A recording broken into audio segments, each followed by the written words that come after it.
Hola, muy buenos días para todos. Les queremos agradecer por acompañarnos en nuestro espacio. Mi nombre es Sebastián Bedoya, soy ingeniero civil. El día de hoy nos acompaña el ingeniero Romis Vides, quien nos apoya en la parte estructural. Muchas gracias, Sebastián, y pues a todo el equipo de Axiatec por la invitación. Es un gusto estar acá compartiendo en estos escenarios conocimientos y experiencias de proyectos. Muchísimas gracias, Romis. Bueno, el tema de hoy que nos convoca acá es la reducción del uso de concreto en proyectos de ingeniería, específicamente pues los pilotes helicoidales como una alternativa innovadora y sostenible. Y bueno, entonces el objetivo es que empecemos a narrar un poco sobre historias y casos que hemos tenido para que podamos contextualizar un poco el uso de estas alternativas de cimentación. Para ello tenemos una agenda, vamos a tener una parte introductoria, vamos a tener unas generalidades sobre los pilotes helicoidales. El objetivo es que nos contextualicemos un poco, tengamos todos en la cabeza qué es un pilote helicoidal, cómo se compone, para que podamos entender un poco más como sus bondades y su implementación y ya algunos proyectos, unos casos de éxito donde queremos mostrar en diferentes contextos la implementación de este tipo de sistema. Entonces, dando trámite a la agenda, pues empezamos con la parte introductoria y en algún momento cuando estábamos pensando en este webinar, nos encontramos con esta frase. Cuando tenía todas las respuestas, cambiaron todas las preguntas. Es algo que viene muy al lugar en el contexto que tenemos hoy dentro de lo que es la ingeniería. Estamos enfrentando nuevos retos, nuevas condiciones y se hace en función de lo nuevo que sucede, pues plantearnos o replantearnos alternativas de solución. Y bueno, entonces hay algo muy importante que hay que dejar claro acá o dar claridad al respecto y es si en muchos de estos retos y en muchos de estos proyectos las soluciones tradicionales siguen siendo la mejor alternativa. Entonces, tengamos esta premisa en la cabeza, tengamos esta pregunta en la cabeza, porque en el transcurso de este espacio vamos a tratar de darle respuesta a ello. Entonces, ya entrando en materia de lo que es las generalidades de los pilotes helicoidales, pues el DFI define al piloto helicoidal como un sistema de cimentación profundo hincado por torsión mecánica. ¿Qué quiere decir esto? Que se le aplica un torque o una rotación al elemento para que éste pueda penetrarse o se puede hincar. Haciendo un símil o una forma, digamos, un poco fácil de entender esto, es como si estuvieras ingresando pues un tornillo de grande magnitud, donde ese tornillo tiene unos componentes. Un componente que es un componente líder, que es el que tiene pues aquí el componente líder, que es el que tiene las hélices, el mecanismo de transferencia de carga al suelo. Tenemos un mecanismo de extensión, que es el que nos permite alcanzar las profundidades donde el estudio de suelo nos define que se pueden disipar los esfuerzos de manera adecuada. Y tenemos un elemento de terminación o un elemento CAP, que es el que nos permite conectar o hacer esa vinculación entre el sistema de cimentación y la superestructura. Entendiendo pues como estas generalidades y dando claridad a esto, eh, realizamos como el desarrollo de lo que es los proyectos. Listo, sí. Y gracias, Sebastián, por esa, digamos, introducción y contextualización. Y habiendo dicho eso, entonces tratemos de entender qué queremos aquí en estos casos de éxitos, como se mencionaban al inicio, y es, vamos a tratar de abordar las soluciones que se plantearon en diferentes proyectos desde ciertos puntos de vista que son de interés hoy en la industria, en el desarrollo a nivel general. Por ejemplo, desde el punto de vista de la reducción de la huella de carbono, de la parte de versatilidad de las soluciones que implementamos, de la parte económica, por supuesto, también, que eso es muy importante. Y a nivel general, ¿qué podemos hacer, por ejemplo, cuando tenemos estructuras existentes? ¿Cómo podemos abordar ese tipo de problemáticas en a nivel general? Entonces, yo creo que con base en esa exposición, en esa introducción, tratemos de conversar un poco de los diferentes casos que hemos seleccionado acá para que vayamos resaltando problemáticas, ventajas e incluso desventajas también de los diferentes sistemas que podemos utilizar. Sí, exactamente, Romy. Sí, hay un asunto que me queda dentro de lo que acabas de narrar y es que últimamente, de manera muy emergente, se le da mucho peso en los proyectos al tema de sostenibilidad. De acuerdo. Entonces, muchas veces algunos proyectos en una condición de evaluación de un diseño, de una propuesta, tienen en cuenta el impacto ambiental que genera la solución. Entonces, aquí traemos un caso como Caño Sur, un proyecto en el cual vamos a evidenciar que no solo el sistema de cimentación logra resolver algunos de los retos que se tienen desde el punto de vista constructivo, sino el impacto que esto tiene desde el punto de vista ambiental, que es bastante importante. Entonces, Caño Sur, para nosotros esta es una imagen muy representativa de las condiciones del proyecto. Al fondo se logra ver como una especie de vegetación por las condiciones del sitio o la geografía en la que está. Se llama de manera coloquial como un morichal. Son zonas bastante complejas desde el punto de vista geotécnico, zonas muy saturadas, niveles freáticos casi que en superficie, suelos muy blandos, y esto hace muy difícil la implementación de cualquier sistema de cimentación. El proyecto como tal es un proyecto que está localizado pues en el Meta, en la zona Campos Rubiales. El objetivo era construir el sistema de cimentación para unas torrecillas monocolumna, y se había propuesto este sistema como tal. Sí, digamos, yo aquí hago una pequeña intervención al respecto. Normalmente para este tipo de estructuras, las cimentaciones se plantean de acuerdo con las condiciones, por supuesto, geotécnicas de los sitios, pero normalmente suelen ser elementos tipo profundos, tipo pilas, y de hecho se le llama monopilas. Normalmente es un solo elemento, y en su parte superior tiene ese elemento de transmisión de las fuerzas de la superestructura, en este caso la torrecilla, y ese elemento normalmente, que es el dado o encepado, lo llamamos así, suele tener unas dimensiones bastante generosas porque debe cumplir una función de transmisión y además ser lo suficientemente rígido para que eso trate de funcionar como un todo, ¿sí? Entonces, simplemente para contextualizar un poco de este proyecto y en un sitio de torre particular, pues que vamos a mostrar acá, se tenían pilas o esas monopilas con diámetros de alrededor de 1,40 metros, longitudes de pilas, profundidades alrededor de 10 metros más o menos, y en términos de lo que quizás ahorita vamos a comparar un poco, cantidades de materiales, que eso nos interesa primero desde el punto de vista económico, pero también desde el punto de vista del impacto ambiental que puede generar la utilización o producción de ciertos materiales en los proyectos. Para tener una idea aquí, digamos a nivel general, para este componente particular, la cantidad de acero un poco menos de 2 toneladas, 1,8 más o menos a nivel general, y en excavación, que normalmente también se asocia mucho, gran parte de lo que tiene que ver con volúmenes de concreto, a veces difiere un poco más, un poco menos, pero más o menos alrededor de 23 metros cúbicos como tal, para que tengamos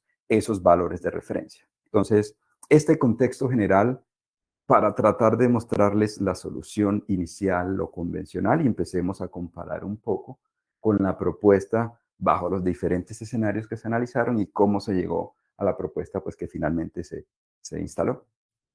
Exactamente, es importante que tengamos en mente el sistema de cimentación y las condiciones que tiene el sistema de Así es. cimentación, porque desde el punto de vista constructivo, la implementación de este como tal implica y genera pues unas condiciones, unos retos que se deben sortear en el sitio, y entonces es muy importante tratar de mitigar el efecto de las condiciones del sitio. Debemos de tener claro que desde el punto de vista de la ejecución de proyectos, pues las condiciones del sitio son las que Así tenemos, es. no se pueden modificar, y debe ser el sistema de cimentación quien finalmente se adapte a estas condiciones.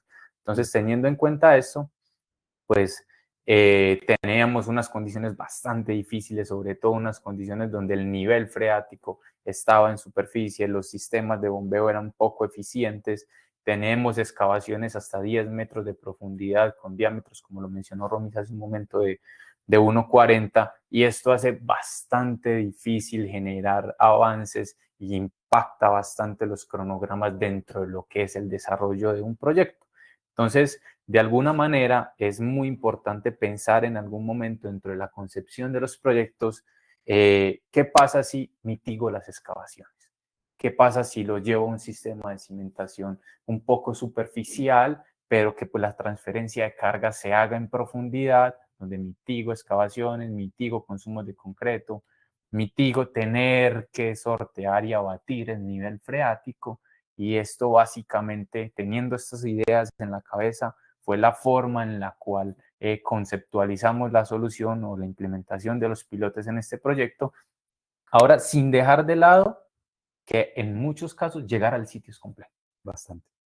Llegar al sitio es complejo y presenta unas dificultades, entonces no solo llegar con el personal, llegar con los equipos, llegar con los materiales, llegar con el suministro que se necesita para hacer todo este desarrollo. Entonces también es muy importante si en algún momento pensamos en elementos prefabricados que podamos transportar con mucha mayor facilidad.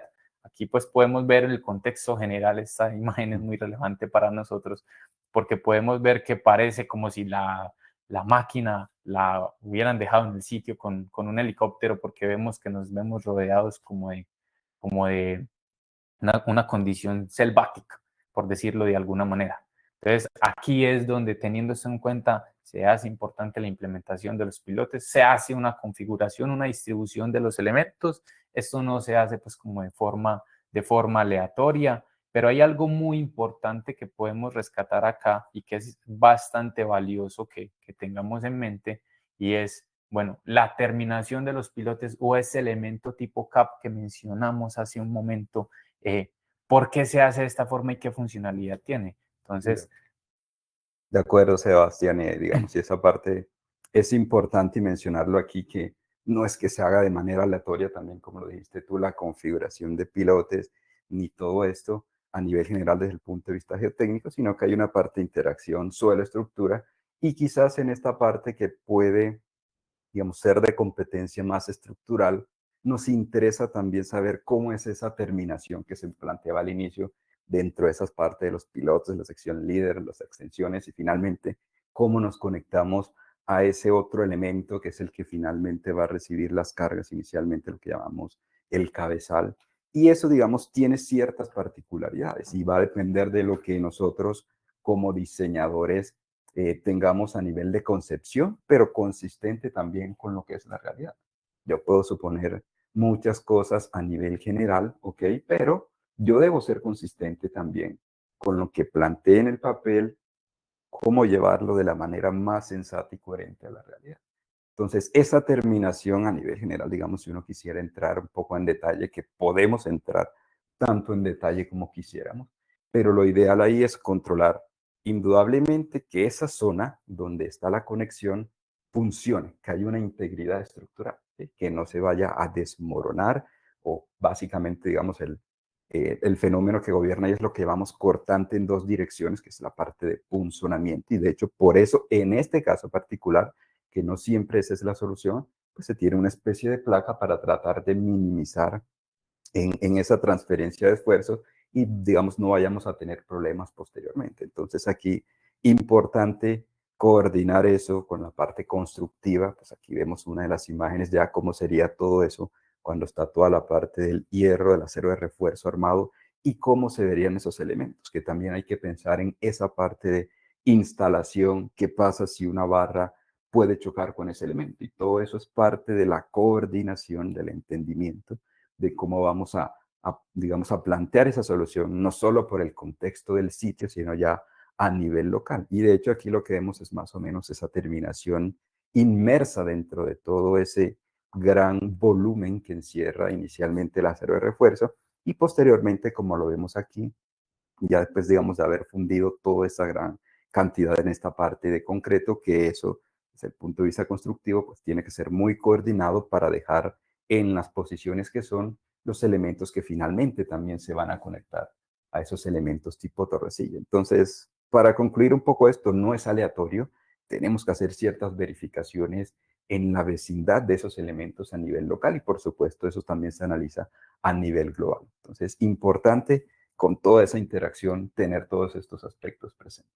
sí, hay un aspecto bastante relevante y me gustaría hacer énfasis en este y que quede como un recordatorio, como eco en este espacio, y es la necesidad de coherencia, porque todo diseño parte de unas hipótesis y estas hipótesis finalmente se tienen que llevar a la construcción, porque si lo que estamos construyendo, si la estructura que se está construyendo no cumple o no refleja estas hipótesis, pues estamos hablando de dos escenarios totalmente diferentes. Así Y esto es es. bastante importante, que todas las validaciones desde el diseño y desde la implementación en la construcción estén bastante alineadas, haya una colinealidad Totalmente en de estos acuerdo. Así conceptos. es.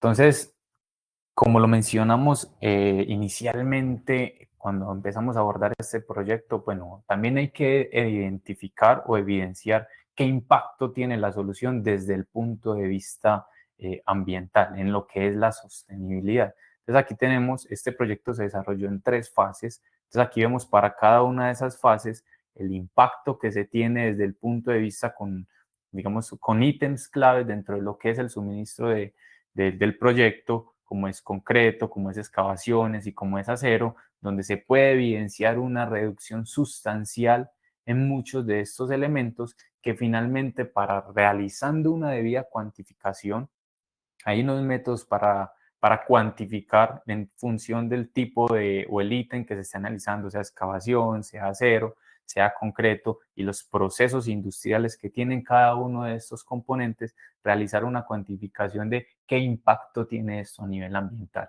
Entonces, si tenemos una reducción en el consumo de estos elementos, vamos a tener una reducción en la emisión de CO2, que finalmente, como lo hemos mencionado, es un aspecto bastante importante que cada vez toma más trascendencia.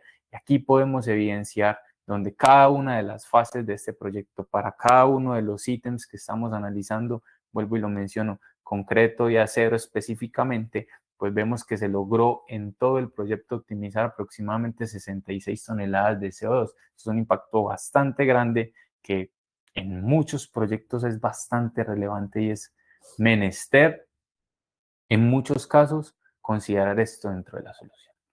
De acuerdo, digamos, si es para tratar de cerrar este tema con este aspecto ambiental que hoy en día a veces creemos que es lo que está de moda y básicamente es entender que es una realidad, debemos embarcarnos en ese tren sí o sí y buscar que nuestras soluciones, en este caso desde el punto de vista ingenieril, le apunten a soluciones, por supuesto, que sean seguras, que sean funcionales. La parte económica es importante, pero también debemos cada vez más incluir esta parte de lo que tiene que ver la sostenibilidad. Eso es una realidad y que en los proyectos debemos tratar de cuantificar, por ejemplo, como lo acabamos de presentar acá.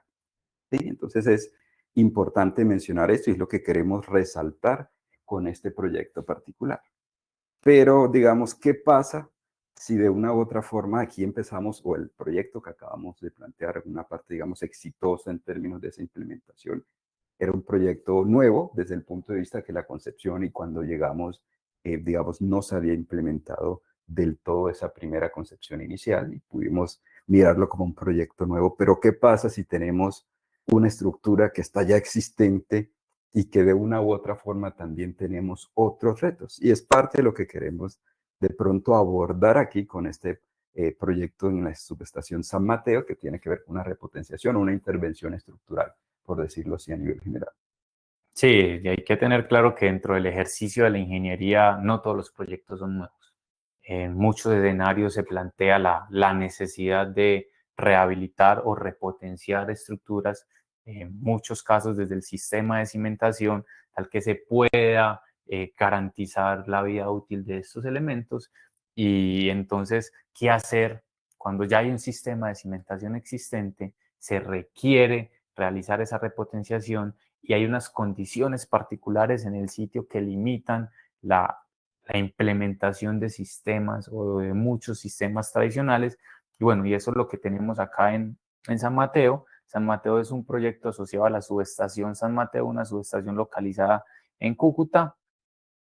Y lo que se estaba evidenciando es que los elementos o los equipos de esta subestación estaban sufriendo asentamientos muy por encima de los rangos admisibles. Entonces se generó una alarma, se realizó todo un estudio para determinar desde el punto de vista geotécnico y estructural cuáles eran las causas, cuáles eran, digamos, identificar las causas de esta condición y de esta manera poder plantear una solución.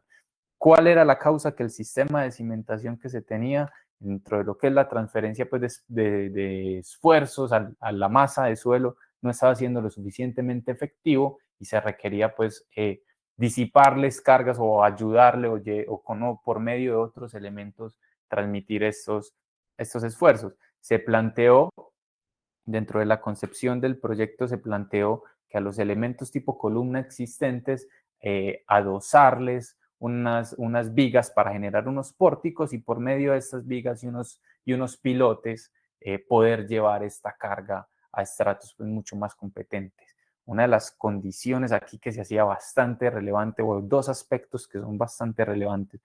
Uno es, bueno, ¿y qué sistema de cimentación profundo implementamos teniendo las condiciones del proyecto? Que ya vamos a hablar de esto. Y otro es, ¿cómo vinculo yo ese sistema de cimentación con las vigas o en este caso la configuración de pórticos que estoy proponiendo? De acuerdo, digamos, y ese es uno de los temas que nuevamente en esa interacción y coherencia que llamamos, no simplemente desde el punto de vista geotécnico, sino también estructurales, ¿cómo garantizamos eso? Y parte de eso también dentro de los análisis que se realizaron acá es qué tipo de conexiones quisiera yo a nivel general entre esos elementos tipo pilotes y esos otros elementos horizontales tipo viga. ¿Puedo considerar eso articulado? Es decir, que no ofrezca ninguna restricción a la rotación, o más bien algo que sí me ofrezca una restricción a la rotación, que era parte, digamos, del reto que teníamos acá del desafío. Y eso desde el punto de vista estructural y desde el punto de vista de la materialización y desde el punto de vista del comportamiento, que es lo que queremos analizar acá, también va a tener sus impactos. Entre menos rígida sea esa conexión, normalmente las estructuras tienden a deformarse más. ¿Sí? Y no simplemente es entender qué supongo, cómo lo materializo, sino también saber qué impacto tiene eso, en este caso particular, en la estructura existente. Si queríamos eventualmente una conexión flexible, por decirlo de alguna manera, articulada, en este caso, que no, y eso no iba a tener ningún impacto en la superestructura.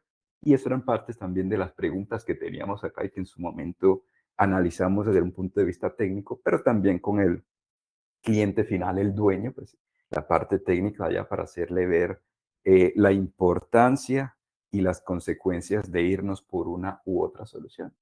Y dentro de toda esa interacción, entonces, digamos, fue que llegamos aquí a una solución particular de esa conexión tipo de, digamos, resistente a momento que restrinja la rotación entre ese elemento tipo pilote y ese elemento tipo, digamos, viga que le vamos a llamar allá, si lo queremos llamar también como un cabezal.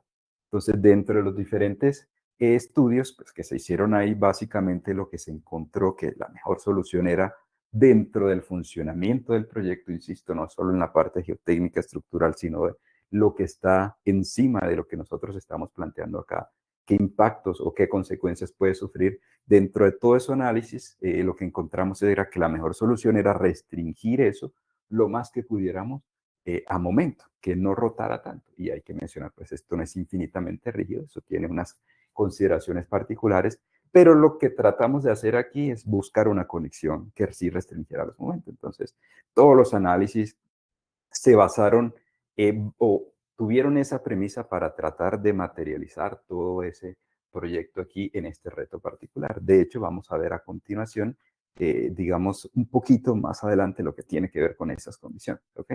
Pero aquí, digamos, ese era como uno de los retos particulares para que lo tuviésemos ahí en cuenta. Claro, y es un aspecto bastante relevante y lo menciona Romis y creo que de una manera muy oportuna, y es el hecho de que tradicionalmente se resuelve el problema geotécnico y luego se resuelve el problema estructural.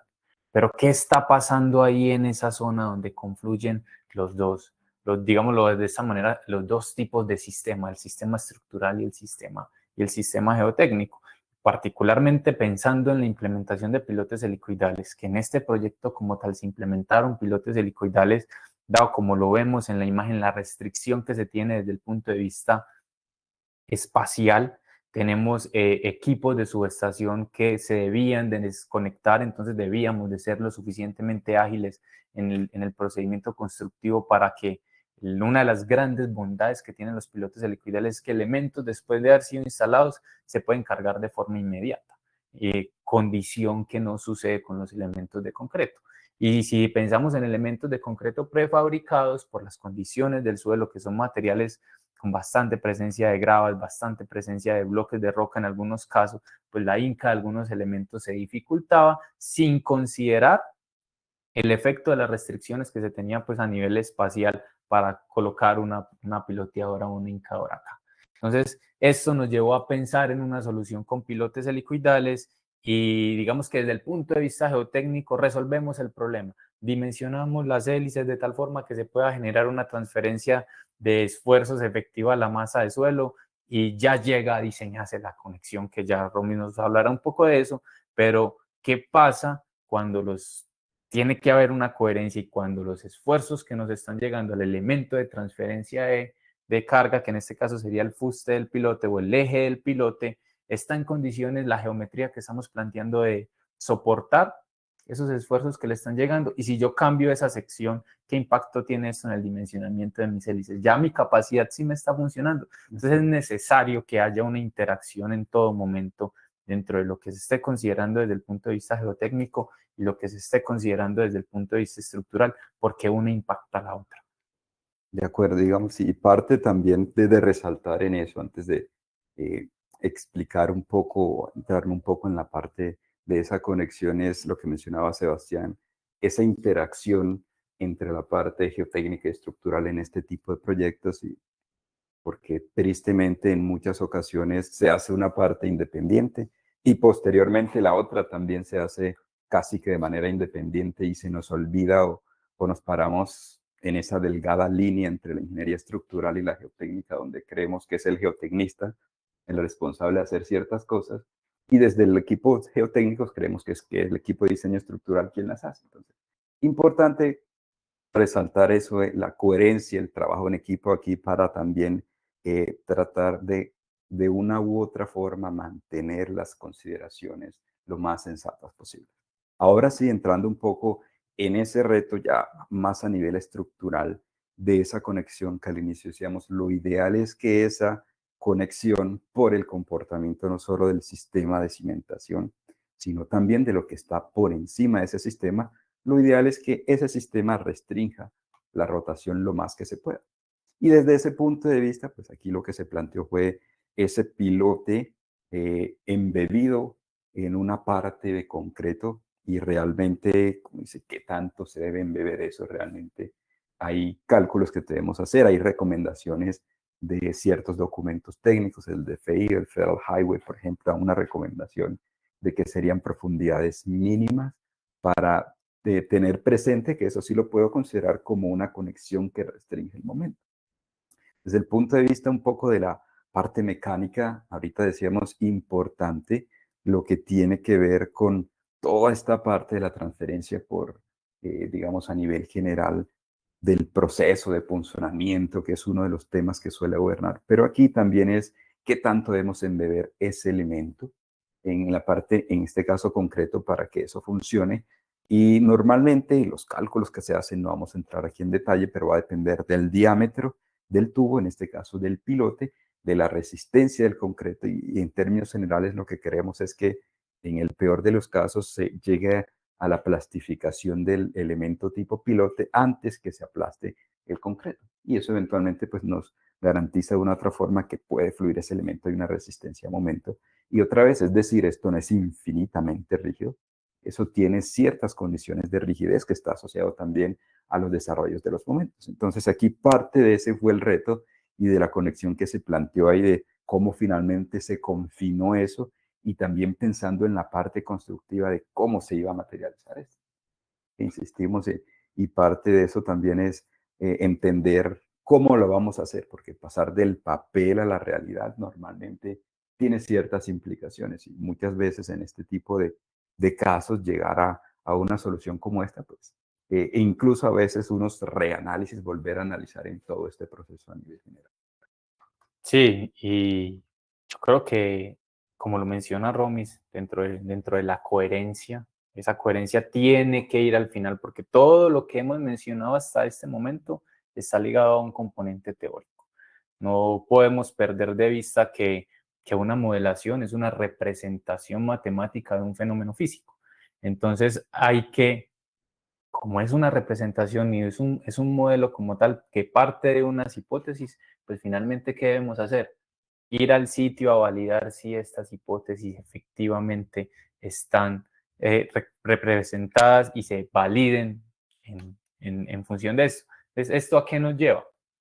Si estamos pensando en un sistema de cimentación que nos permita llevar la carga al suelo de una manera efectiva, pues debemos de realizar una prueba al desempeño tal que la disipación de esfuerzos y la transferencia de cargas estén dentro de un rango de deformaciones de que consideremos admisibles, que es lo que definimos desde la parte del diseño.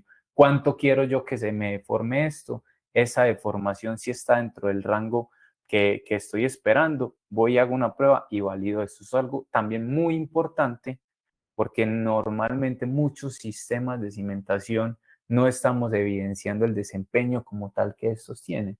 Y es bastante importante porque si bien hay una condición y estamos pensando sobre todo en algunos casos en costos, no dejando la seguridad de lado, pero pensando un poco en costos, finalmente ese costo se ve impactado por los factores de seguridad. Si logramos mitigar un poco la incertidumbre desde la evaluación del desempeño de los sistemas de cimentación, de alguna manera estamos impactando el costo final que esto tendrá en los proyectos. De acuerdo, de acuerdo.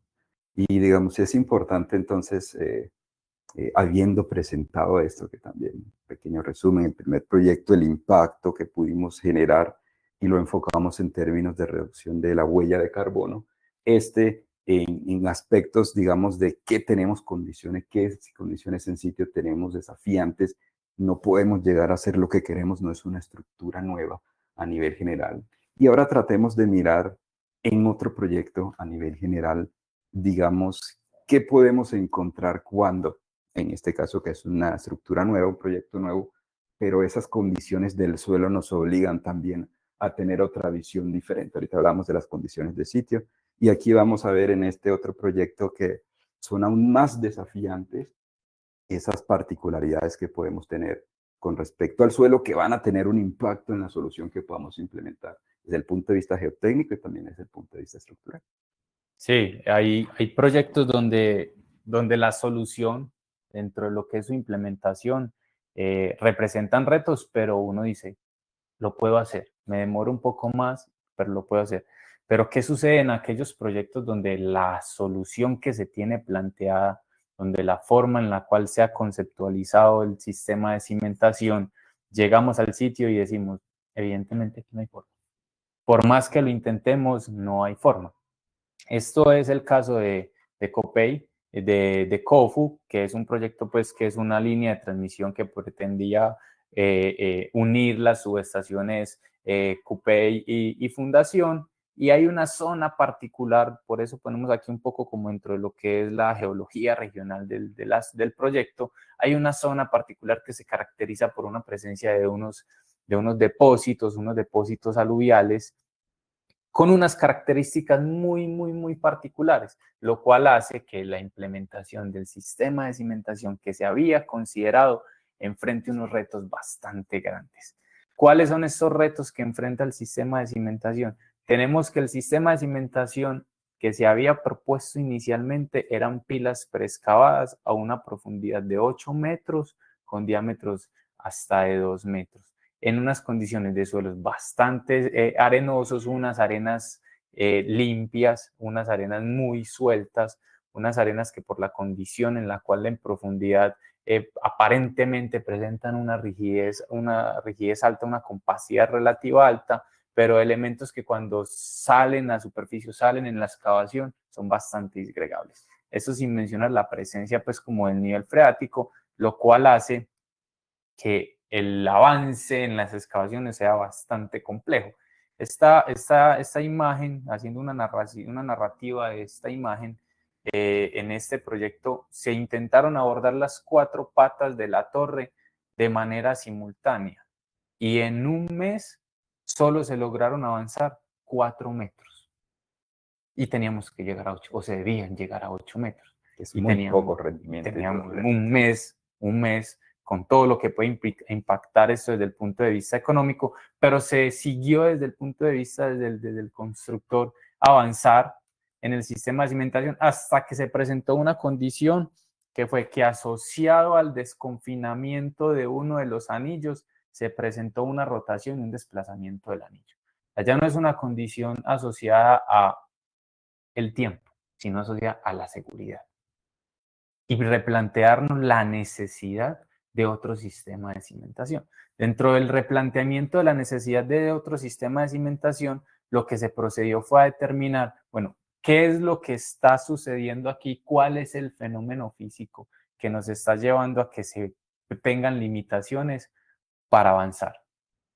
Dentro de diferentes pues, análisis que se hicieron, se logró identificar que por las condiciones del flujo del nivel freático y la granulometría del material y la permeabilidad de este, pues se tenían unas condiciones de flujo que dentro del área de la geotecnia se conoce como ebullición o un fenómeno en el cual se genera un flujo ascendente. Este flujo ascendente realizaba un lavado de la matriz y el lavado de la matriz en este flujo arrastraba las arenas y se producía como un desconfinamiento de las paredes de los anillos y por eso estos estaban quedando como libres.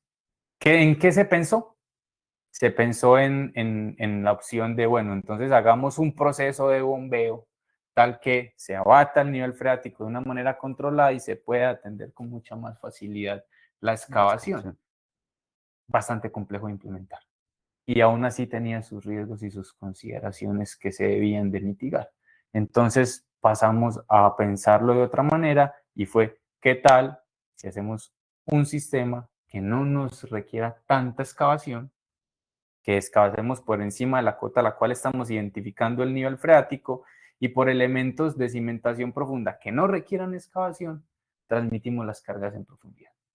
Y esto fue lo que logramos y ahí fue donde logramos implementar los pilotes helicoidales como un elemento de cimentación. Evidenciamos acá, tenemos una excavación de 1,50. Miremos las condiciones en las cuales está la excavación. Entonces, eran unas condiciones bastante complejas. Aquí, como lo mencioné en algún momento, y por eso traemos esta imagen, sacamos en el proceso de la excavación, sacamos el material y salen como pequeños grumos o pequeños cúmulos de suelo. A simple vista uno pensaría, no, el suelo tiene unas condiciones de compacidad relativa bastante alta, un material supremamente disgregable que al tacto se desmoronaba, por decirlo coloquialmente. Digamos, y también para intervenir algo acá un poco y resumiendo lo que menciona Sebastián, es importante entender e identificar la problemática que nosotros vamos a tener allá, porque eso nos conlleva, si identificamos adecuadamente, a plantear una solución efectiva para esa problemática, que fue lo que se hizo acá también. Y lo otro que ahorita se mencionaba Sebastián, desde el punto de vista de las validaciones de las hipótesis, pues hay que decir que desde el punto de vista estructural también se hacen ese tipo de validaciones, ese tipo de predicciones y normalmente, pues dependiendo de si lo que suele gobernar es tracción o compresión en esos elementos, pues también las pruebas de carga se podrían orientar de una u otra forma. Y de hecho, dentro de los diferentes proyectos que hemos realizado, particularmente acá, pues también se realizan ese tipo de prueba de cargas. En este caso particular, pues tenemos una configuración con elementos metálicos, pero esto también se lleva normalmente a lo que tiene que ver a las simulaciones para tratar de validar, que Sebastián lo mencionaba al inicio, validar esa parte teórica también con esa parte experimental. Entonces aquí también hacemos unas predicciones a nivel general de lo que tiene que ver las deformaciones en esas pruebas de cargas y que eventualmente sean consistentes, por supuesto, con lo que se obtiene en sitio, que es lo que normalmente esperamos y normalmente, pues afortunadamente lo que hemos obtenido a nivel general. Y aquí simplemente como un arreglo de esa parte, digamos, de las pruebas de carga, que insisto, es importante esa coherencia siempre entre la parte geotécnica, estructural y finalmente, para este tipo de sistemas, importante la validación en sitio de todas las hipótesis que nosotros pudimos utilizar dentro de los diseños. Y eso es importantísimo acá, e insisto, todo eso también lleva una interacción suelo o la parte geotécnica y la parte estructural para poder llegar a resultados adecuados. Y ahora, digamos, a nivel general, para tratar un poco de concluir con toda esta parte de los casos de éxito. Ya vimos un proyecto, una estructura nueva, el impacto en la huella de carbono, el otro, algo existente, los retos que eso implicaba, esto a nivel de excavaciones con unos suelos particulares. Y de pronto sí también, que es lo que vamos a tratar de explicar en el siguiente proyecto, de una u otra forma es, ¿qué pasa si las condiciones en la ejecución casi que cambian a diario?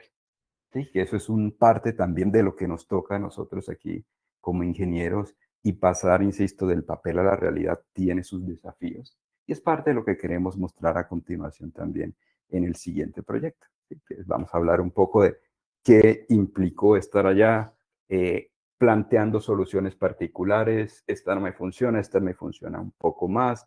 ¿Cómo vamos a modificar acá a nivel de geotecnia y de estructura? Y también resaltar un poco esa versatilidad de este sistema que fue exitoso en este proyecto particular.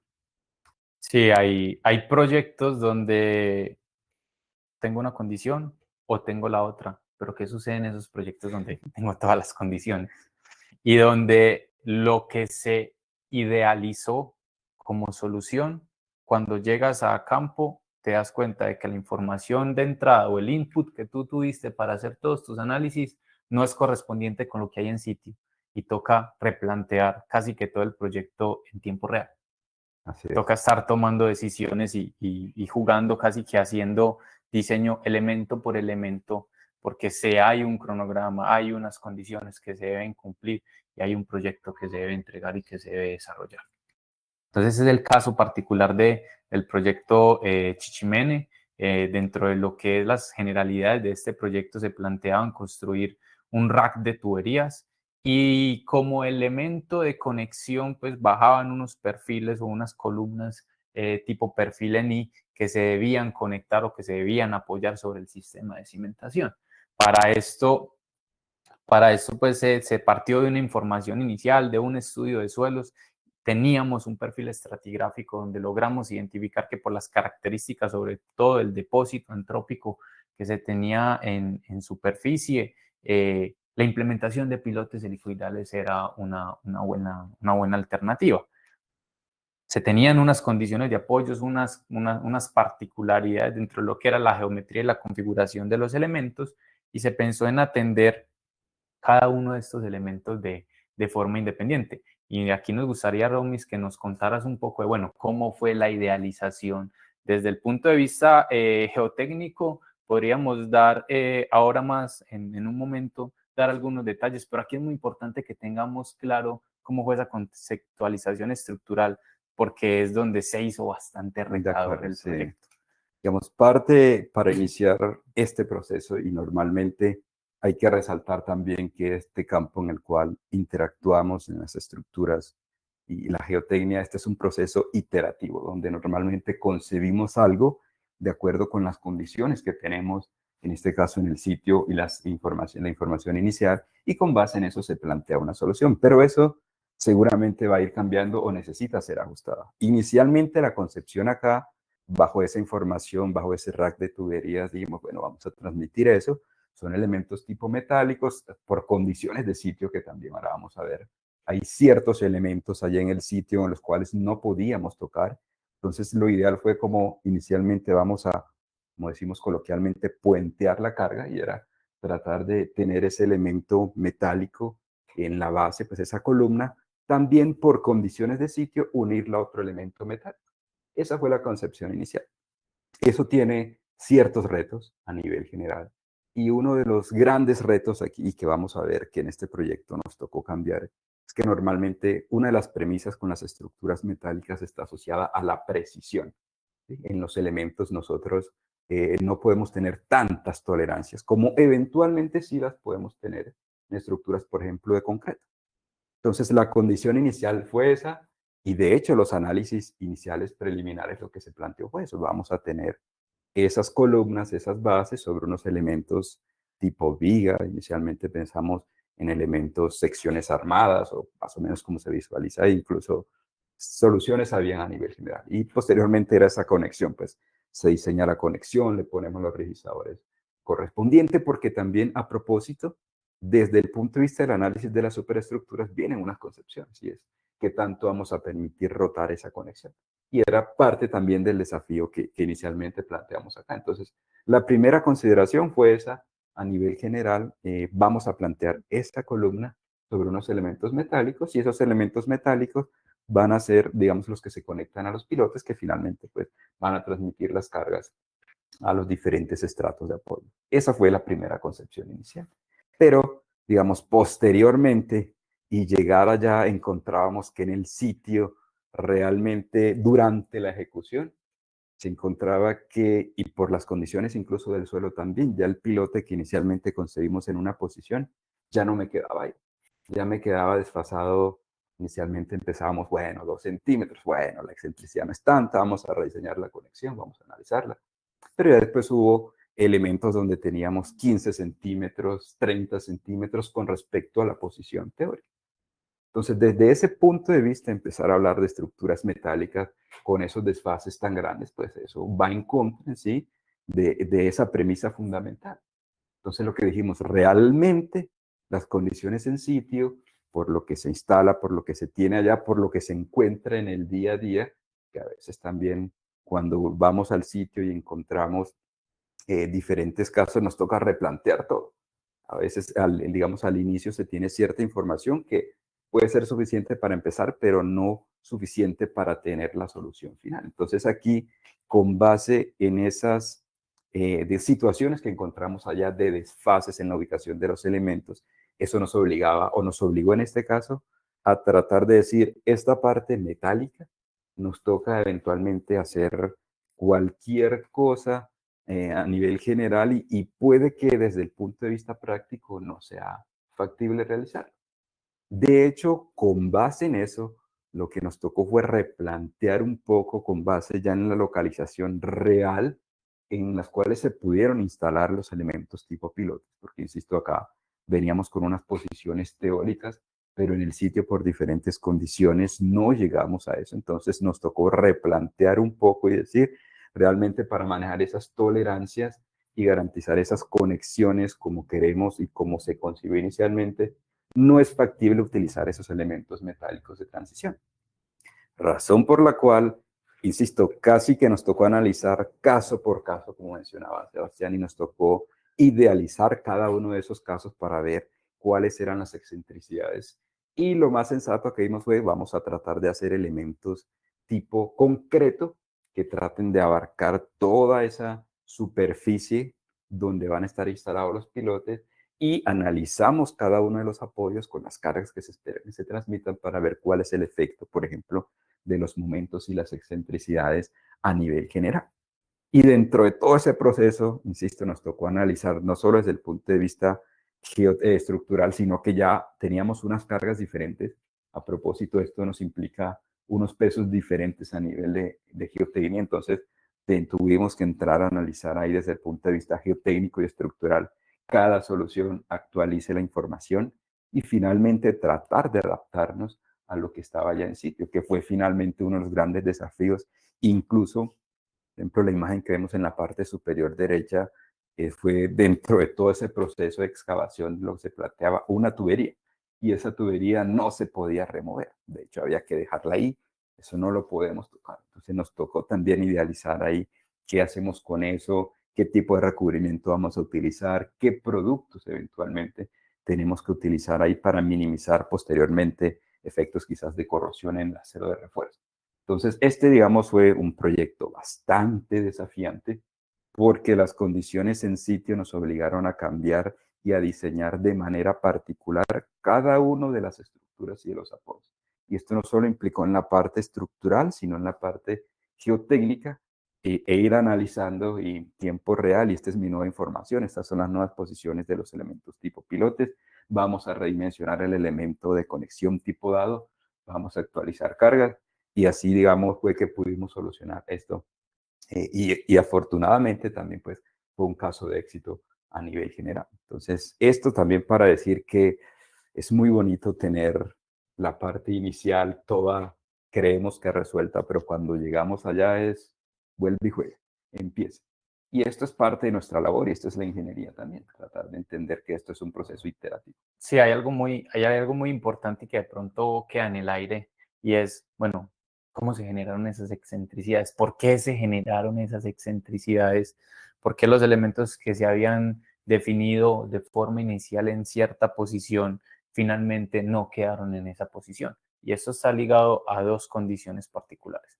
Una de esas condiciones es, como lo mencionó Romis, tuvimos en algún caso una tubería, tuvimos muchos elementos enterrados que donde íbamos a posicionar el pilote no podía ir porque ya había algo existente que estaba enterrado y que dentro de la primera etapa, dentro de lo que fue la definición del sistema de cimentación, no se habían identificado. Solo se identificaron cuando se llegó a implementar el sistema.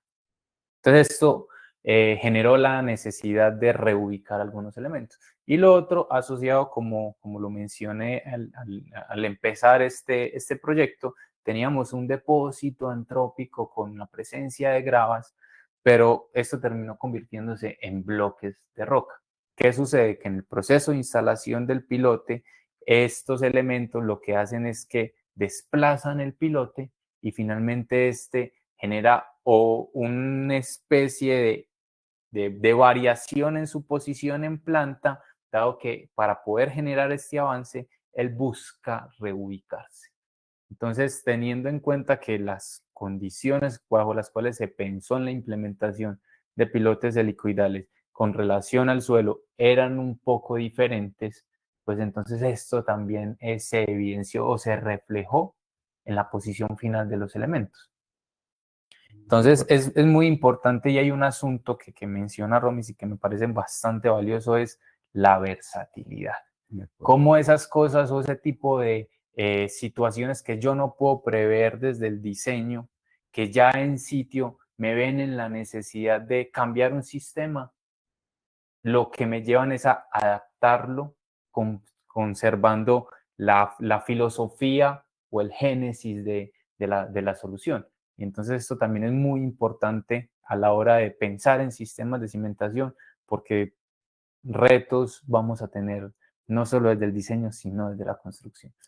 De acuerdo, sí, y digamos, sí, y con eso creo que pues finalmente ya vamos cerrando esta parte a nivel técnico y como gran resumen inicialmente es, primero, independientemente de cualquier sistema, que estamos hablando de uno particular, pero es entender la problemática, qué es lo que vamos a tratar de resolver. Si entendemos eso, podemos plantear entonces y discernir cuál puede ser la mejor solución. Eso es importantísimo. Y en nuestros casos de éxitos que presentamos, importante resaltar la parte de lo que tiene que ver con esa sostenibilidad. En ciertos proyectos es el impacto en la huella de carbono, que tantas toneladas, por ejemplo, de dióxido de carbono vamos a dejar de emitir por utilizar menos material o por optimizar procesos a nivel general. También, ¿qué pasa si tenemos unas estructuras existentes donde básicamente ya estoy bastante limitado? ¿Cómo podemos intervenir? Y también es muy oportuno, y lo vimos acá un caso de éxito, donde este tipo de sistema puede funcionar adecuadamente. Otro tema importante que tocamos es qué tipo de suelo tenemos allá. A nivel de excavaciones, ya vimos que con estos elementos podemos tener una solución donde las excavaciones pueden ser mínimas y podemos sortear ese tipo de escenarios donde excavar es prácticamente imposible, como quizás se presentó acá, incluso desde el punto de vista numérico también para tratar de mostrar qué era lo que estaba pasando. Y finalmente resaltar acá también la versatilidad de este tipo de elementos. Incluso voy a atreverme aquí a recitar una frase que alguna vez en un proyecto un colega dijo, hasta tienen reversa estos elementos, porque eventualmente, Sebastián mencionó, son como una especie de tornillos y si en alguna situación pues creemos que es necesario sacarlo, eventualmente esa opción podría analizarse como tal. Tiene ciertas implicaciones, por supuesto, a nivel geotécnico y de remoldeo, pues no vamos a entrar acá, pero es para de una u otra forma mencionar la versatilidad que tiene este tipo de soluciones que nosotros estamos planteando. Y pues, siendo esto, pues agradecemos, por supuesto, a todos, Axiatec, por el espacio, por organizar esto y a todos los presentes también por estar aquí atentos a escuchar este tipo de experiencias. Y ahora a nivel general, pues tenemos por ahí una sesión de preguntas en caso tal de pues, que podamos tener. Bueno, por temas asociados al tiempo, vamos a tratar de abordar la mayor cantidad de preguntas que hayamos pues recopilado en nuestro chat. Nos excusamos pues con aquellas personas que de pronto no alcancemos a abordar o a responderle las preguntas. Entonces procederé a leer aquellas preguntas que han sido consignadas. Entonces, buenos días, apreciados ingenieros. En el caso de los proyectos de Caño Sur, para la conexión entre la cabeza del pilote helicoidal y la losa de concreto, ¿cómo es el amarre entre estos dos elementos? Sí, digamos ahí puedo yo explicar un poco. En ese caso, normalmente lo que hacemos es que ese cap, por supuesto, quede inmerso dentro de lo que es todo ese cabezal y dentro de lo que es el acero de refuerzo. ¿Sí? Y ahí se analiza normalmente qué profundidad va a quedar embebida esa parte superior del pilote, el cap.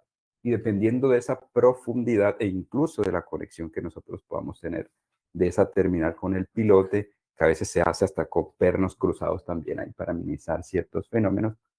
Pero digamos, lo importante es evaluar ahí qué profundidad vamos a tener ese elemento embebido en el concreto y en el acero, mirar a ver si el concreto que está en la vecindad de ese elemento o de esos elementos, porque a veces nos toca por configuración, por la parte de lo que puede ser más eficiente, tratar de agrupar ciertos elementos en las esquinas, que para efectos de lo que llamamos el punzonamiento es crítico, entonces ahí lo que evaluamos es eso. Y de acuerdo con ese punzonamiento que se puede generar en el concreto, tomamos la decisión de poner o no un refuerzo adicional alrededor de esos elementos para controlar esa superficie de funcionamiento. Entonces ya es un tema técnico que va a depender de las solicitaciones que estimamos, del espesor del elemento de ese cabezal, de la posición de los elementos y de qué tanto nosotros podemos embeber ese cap finalmente. Y insisto, tomamos la decisión por seguridad y por funcionamiento de la mecánica del concreto, si vamos a poner o no un refuerzo adicional ahí. Eso es más o menos como la decisión y cómo se hizo también en este tipo de proyectos. Se evaluaron las solicitaciones y dijimos aquí sí, aquí no. Listo, Romy, muchas gracias. Otra pregunta es, ¿los pilotes helicoidales se pueden utilizar en cualquier tipo de suelo? Yo creía que la respuesta es sí y no, y me explico por qué. Como cualquier sistema y cualquier implementación dentro de lo que es la ingeniería como tal, tiene sus bondades y tiene sus restricciones. Los pilotes helicoidales, al ser un elemento que se instala por torsión, donde la hélice es quien se va abriendo paso en el avance para poder generar, digamos, y alcanzar la profundidad en algunos sitios donde se tengan condiciones de rigidez muy alta. Estoy hablando de condiciones de perfiles rocosos o suelos de depósitos en los cuales se tengan presencia de bloques por encima de 10 pulgadas. Los pilotes helicoidales no son la solución más efectiva. Ahora, si sacamos de la baraja estos dos escenarios, los pilotes helicoidales los podríamos utilizar en cualquier tipo de suelo, por la versatilidad que tienen, por la condición que tienen a hacer más grandes las hélices, a implementar un número de hélices, a generar extensiones para alcanzar estratos más competentes. Entonces, en respuesta a la pregunta que nos realizan, esto es un asunto que se debe analizar. Es menester del ingeniero o en la ingeniería como tal, identificar las bondades de un sistema, las condiciones que se tienen y definir la compatibilidad que se tenga desde el punto de vista de cuáles, digamos, son las condiciones más fuertes dentro de la solución que estoy planteando y qué efecto tiene eso en el sitio donde se pretende implementar.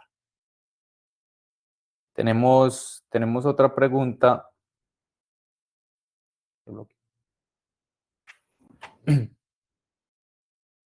Mientras, bueno, muchas gracias, Sora. Bueno, tenemos otra pregunta y es, ¿qué tan vulnerables son los pilotes helicoidales al fenómeno de corrosión y cómo se mitiga este efecto? Bueno, los pilotes helicoidales, como cualquier estructura de acero, tienen unas condiciones de potencial corrosivo en ciertos ambientes. Y es necesario definir las condiciones de exposición que tenga el elemento, las características del elemento para poder cuantificar cuál va a ser el efecto de la corrosión en el elemento. Entonces, hay diferentes metodologías para cuantificar esto. ¿Esto de qué depende? Del tipo de recubrimiento de protección que tenga el elemento de acero. Entonces, si planteamos desde el punto de vista de los tres escenarios más comunes, podríamos pensar como que en acero desnudo o sin recubrimiento, en acero con protección galvánica y en acero con protección por medio de pinturas epóxicas, la interacción o el fenómeno de corrosión tiene un impacto diferente en cada uno de estos escenarios y esto se debe definir. Finalmente, ¿en qué repercute esto? Repercute en pérdida de sección. Y es necesario que los diseños se realicen De con las acuerdo. secciones efectivas, es decir, con las secciones corroídas, porque finalmente es la condición que a largo plazo va a enfrentar la estructura. Entonces es necesario que esto se anticipe y que se defina. Entonces, ¿cómo se mitiga esto? Se mitiga desde el punto de vista de identificar en las condiciones del sitio cuál es el potencial que tienen las condiciones químicas del sitio para afectar el tipo de acero en específico, el tipo de recubrimiento que se va a utilizar y finalmente definir cuál va a ser esa pérdida de espesor efectivo para poderla incluir en el diseño.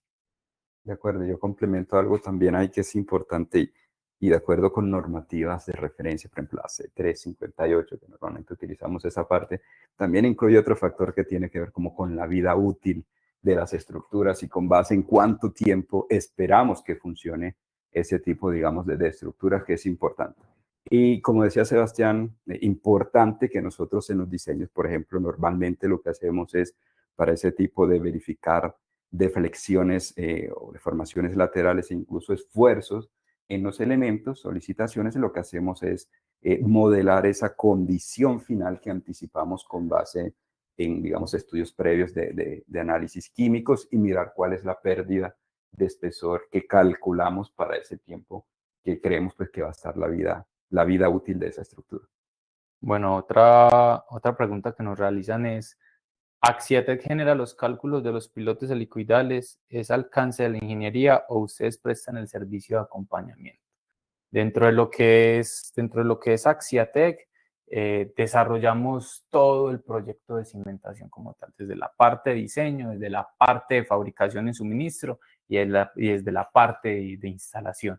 Eso nos permite tener, digamos, cierto control en cada uno de los procesos buscando la optimización desde el punto de vista del diseño, teniendo claridad cuáles son los materiales a implementar, las características de los materiales, qué impacto tienen en la fabricación y también incorporando la fabricación y el diseño a mitigar los efectos que se tengan dentro del punto de vista constructivo, porque finalmente quien construye tiene su retroalimentación, tiene sus lecciones y muchas veces estos aprendizajes no llegan al diseñador. En el caso, pues como de Axiatec, todo esto se genera, al generarse en cadena, hay un proceso de aprendizaje y de mejora continua en cada una de las fases del proyecto. Bueno, una última pregunta. Bueno, ya la atendimos. En un proyecto nuevo, ¿para qué tipos de suelo se recomienda utilizar pilotes helicoidales? Bueno, ya con esa pregunta cerramos y está muy ligado a la pregunta que nos hacían desde en qué tipos de suelo se pueden implementar los pilotes helicoidales. Es necesario definir las condiciones del suelo, como lo mencioné en algún momento, los pilotes helicoidales funcionan bastante bien en suelos finos granulares, en suelos granulares como tal, y en suelos donde la presencia de gravas o la presencia de bloques de roca no sea superior a 8 o 10 pulgadas. Entonces, si se tiene una buena caracterización del suelo, si se tiene una buena definición de las condiciones físicas del perfil estratigráfico, la implementación de los pilotes helicoidales se puede definir de una manera mucho más efectiva. Bueno, que finalmente pues ya dando cierre al espacio, les queremos agradecer por su tiempo, por la disposición, por estar atentos, por acompañarnos, agradecer a Romis Es un por gusto. compartir con nosotros sus experiencias, su conocimiento y bueno, si bien aquí abordamos algunos proyectos y algunas condiciones particulares, es muy importante que tengan en mente que retos hay de diferentes tipos. Y hay algo que les queremos dejar ahí en el tintero, y es qué sucede o qué hacer en aquellos proyectos donde el concreto no es una opción, donde las condiciones de acceso se vuelven bastante retadoras, bastante complejas y de alguna manera un proyecto se puede, desde la forma en la cual se idealiza, pensar como poco viable, porque sortear estos obstáculos se vuelve bastante complejo. Entonces, este es el caso de un proyecto como Puerto Antioquia, que será pues el proyecto de discusión de nuestro próximo webinar, donde ya ahondaremos aspectos un poco más técnicos, iremos más al detalle de cómo se definió el tema de las capacidades, de las deformaciones, de la compatibilidad dentro de lo que es el comportamiento del suelo, la estructura, las... Los periplos, por decirlo así, en los que se pasan desde el punto de vista del diseño geotécnico y estructural, por supuesto. Exactamente, entonces quedan todos cordialmente invitados. Próximamente estaremos compartiendo a través de nuestras plataformas y en nuestras redes sociales la fecha de este webinar para que nos acompañen. Una vez más, muchas gracias y que tengan un buen día. Muchas gracias nuevamente a todos pues, por estar aquí presentes y seguramente nos veremos en una próxima ocasión. Feliz día para todos.